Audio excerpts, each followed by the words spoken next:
This guy has spent his life, Trump has spent his life talking a big game, but he has been an absolute disaster for working people. One of the biggest losers of manufacturing jobs of any American president in history.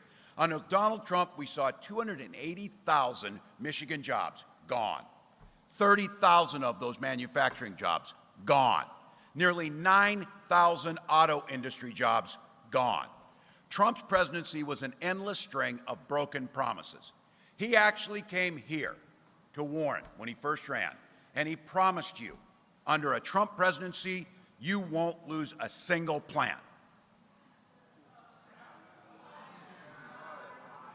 Technically, it wasn't a lie, because he lost 6 of them, not 1. So, as they fact-checked me, I got it right. They lost 6 of them. Look, he lost the GM transmission plant down the road. I'm not telling you anything you don't already know. He promised to fight for union workers, repeatedly turned his back on them. He even encouraged automakers to move manufacturing out of Michigan and go to anti-union states so they could pay their workers less.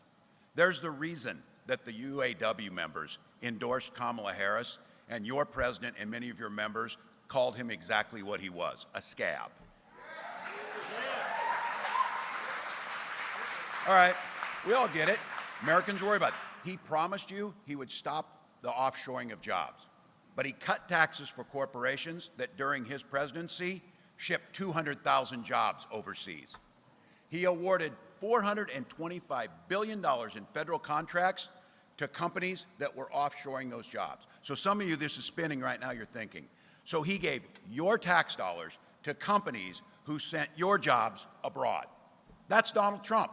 As a result of his trade wars, his disastrous mismanagement of COVID, at the end of his presidency, he had wiped out more than half of the manufacturing jobs that had been created in the decade before he came in. He was asleep at the wheel while China seized the advantage. And now he says we should just let China dominate the auto industry. But it's no surprise, Trump's all talk when it comes to being tough on China. Some of you heard this. We just found out his Trump-branded Bibles, yeah, they're printed in China. This dude even outsourced God to China. So just so we know. Again, I'm going to try and be generous here. I don't blame him. He didn't notice the Made in China sticker because they put it inside a place he's never looked in the Bible. So.